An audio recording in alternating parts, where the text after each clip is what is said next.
Metallica songs used on terrorism suspects, allegations of plagiarism, and a stadium riot after pyrotechnics go horribly wrong. The most popular metal band in the world isn't immune to controversy. These are the scandals that rocked Metallica. There's a lot of debate about exactly when Metallica went from heavy metal darling to world-renowned franchise. Many fans point to the mind-blowing sales of their self-titled album, while others suggest it was the use of their song I Disappear in 2000's Mission Impossible 2. In reality, it was their fight against Napster over the legalities of P2P file sharing that brought Metallica to the forefront of international news and got them labeled as sellouts by many longtime fans. According to the Washington Post, Metallica drummer Lars Ulrich and his lawyers appeared at Napster's offices in May 2000 with the names of over 335,000 individuals who had used the service to download the band's music. Napster settled the landmark dispute with the group in 2001, but the scandal has hung like a black cloud over Metallica ever since. In a 2013 interview with HuffPost, Ulrich acknowledged that the Napster debacle was the biggest incident that the band has become notorious for. He elaborated, "It'll be in the first 5 sentences of my obituary, and I sort of accept that for better or worse." Ulrich went on to assert that he had no regrets over the situation, despite being parodied by the likes of Weird Al Yankovic and South Park. "We're gonna sit here and protest with you until free downloading stops here." Dave Mustaine is an absolute beast on the guitar, known for his iconic riffs in songs like Holy Wars, The Punishment Due, and Symphony of Destruction. He's so talented, in fact, that he was awarded the #1 spot in music journalist Joel McIver's book, The 100 Greatest Metal Guitarists in 2008. The accolade meant a lot to Mustaine, who revealed to Classic Rock that he was particularly happy to finish above both of his former Metallica bandmates, James Hetfield and Kirk Hammett. While Mustaine claims to be on better terms with the members of Metallica nowadays, he's still known to fire off the occasional potshot. Mustaine's firing from the band on April 11, 1983 is still a sore point of contention for both him and his fans. Reportedly, Metallica found Mustaine's alcohol abuse to be too extreme and parted ways with him in an abrupt manner. The band packed his bags, woke him up, and gave him a one-way bus ticket out of town. It also didn't help matters much that Metallica had already lined up Hammett as his replacement 10 days earlier. After his bitter departure, Mustaine went on to form the successful thrash outfit Megadeth, which stands alongside Metallica as one of the Big Four American thrash metal bands. There's nothing quite as disappointing as trying to find tickets for a show and seeing they're all sold out. What's even worse is discovering a scalper pushing for ridiculous prices because they know there's a desperate audience. This is James from Metallica. Survey says you need cash. Many artists agree with fans that ticket scalping can do serious harm to the music and live entertainment industries. Unfortunately, Metallica didn't seem to think so. A 2019 report from Billboard revealed that they were actually getting in on the action alongside several other musical acts. The scandalous discovery found that Live Nation allowed artists to sell tickets on scalping sites for larger profit margins. A recorded phone call featured Tony DeChico, an associate of Metallica's, asking Live Nation's Bob Roux for help selling 88,000 Metallica tickets on scalping sites. It wasn't a good look for anyone involved, but the band members themselves claimed that they were unaware any of it was taking place. Imitation is the most sincere form of flattery, but when music is concerned, it can be grounds for a lengthy lawsuit. In the case of Metallica, they received some serious bad press in 2016 because of a letter their lawyer sent to another band, a cover band to be precise. The Canadian band called Sandman, clearly named after Metallica's song Enter Sandman, received a cease and desist letter from Metallica's attorney, demanding they stop using anything related to the name of Metallica in their personal branding as a group. Vocalist Joe DiToronto posted the letter on Facebook, where it received a lot of attention from both fans and the music community. Eventually, the incident came to the attention of the band itself, which gave a statement to Rolling Stone saying, "Sandman should file the letter in the trash. Keep doing what you're doing. We totally support you."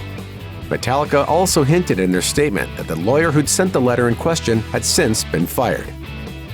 On August 8, 1992, Metallica and Guns N' Roses were deep into their co-headlining tour. There had been a few hiccups along the way, including Axl Rose's constant lateness. On this fateful evening on Montreal's Olympic Stadium, Metallica played first, but their set ended much sooner than anticipated. During a performance of Fade to Black, Hetfield accidentally found himself trapped in a shower of pyrotechnics, causing second and third-degree burns on his arm that required immediate medical attention. The back of the hand is where it was the worst. And right here is, okay, that's where my wristband was, so I'm all right here.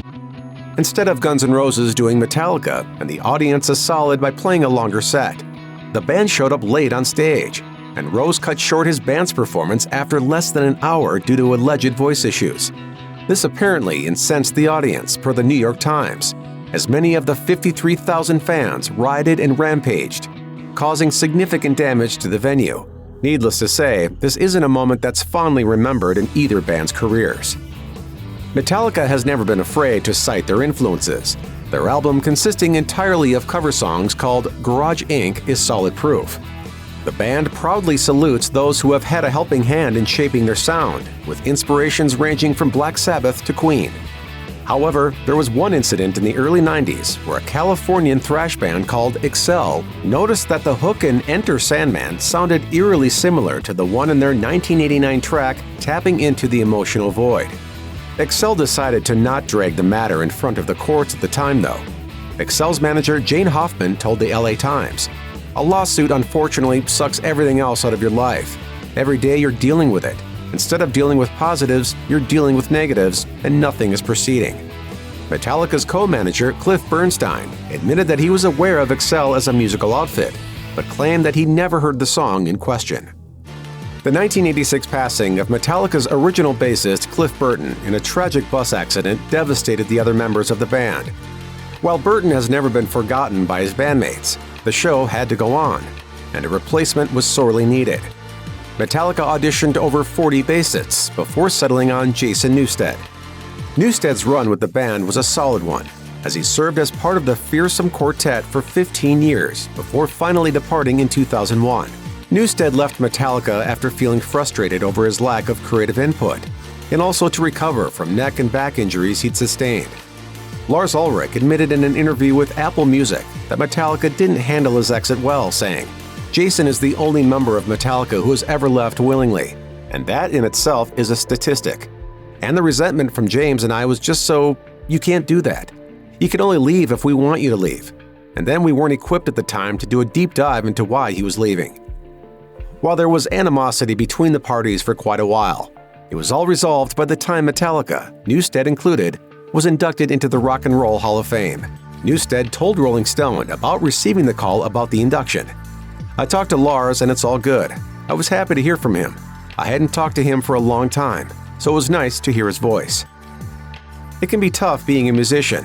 No artist walks into the studio with the intention of creating a mediocre single or album, but they'll often suffer the wrath of critics and fans if they don't deliver what was expected of them. Some will take criticism in stride, while others tend to get vocal about their detractors. Whichever way they go, most artists typically don't do what Metallica did during the run-up to their album Death Magnetic. In 2008, Metallica invited a few journalists to an early listening session of the album in London, England. The journalists were not asked to sign non-disclosure agreements, so a few writers presumed it was fair game and published their thoughts on the album afterwards. Not too long after the reviews appeared online, Metallica's team asked for the publications to take them down, claiming what they'd heard was an early mix of the album and not the final product. "I bought this when it came out. I was horrified when I listened to it. I threw it off a bridge and watched a truck smash it." There's no shortage of songs that music fans consider the worst ever. Some might even be so bad that listening to them feels like pure torture.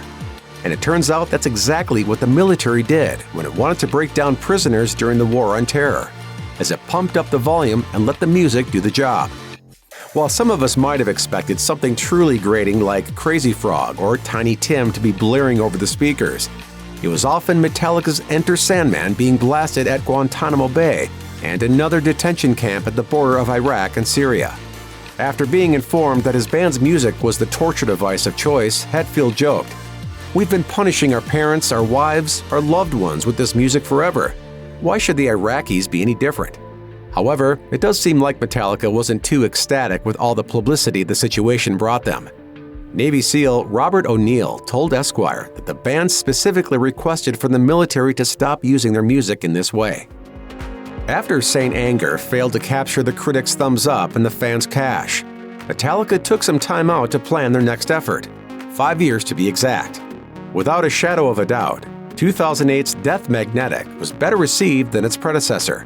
But that didn't stop around 16,000 fans from signing a petition to demand that the album be remixed because of a perceived poor sound quality. In an interview with Blender, Lars Ulrich addressed the criticisms of the album's sound, explaining, "There's nothing up with the audio quality. It's 2008, and that's how we make records. Producer Rick Rubin's whole thing is to try and get it to sound lively, to get it to sound loud, to get it to sound exciting, to get it to jump out at the speakers. The internet gives everybody a voice, and the internet has a tendency to give the complainers a louder voice." Despite the initial complaints, Death Magnetic was certified double platinum in 2010, having sold over 2 million copies.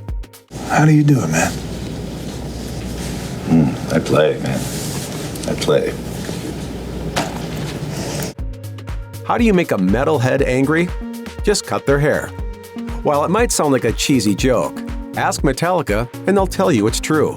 Despite the Black Album sitting as the #1 album on the Billboard 200 for 4 weeks straight, a new genre climbed out of the gutters of Seattle and exploded onto the music scene in the early 90s.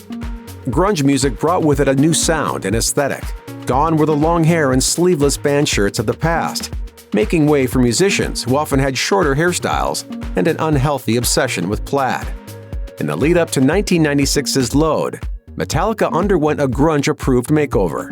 When they reappeared in the public eye, the group looked more like Sugar Ray than Slayer. Kirk Hammett told Deseret News, "We didn't think it was that big of a deal, and it really surprised us that everyone else made such a fuss. But it's cool because we like controversy." The band's style continued to evolve over the years, but nothing was ever quite as drastic or controversial as the infamous look from the 90s.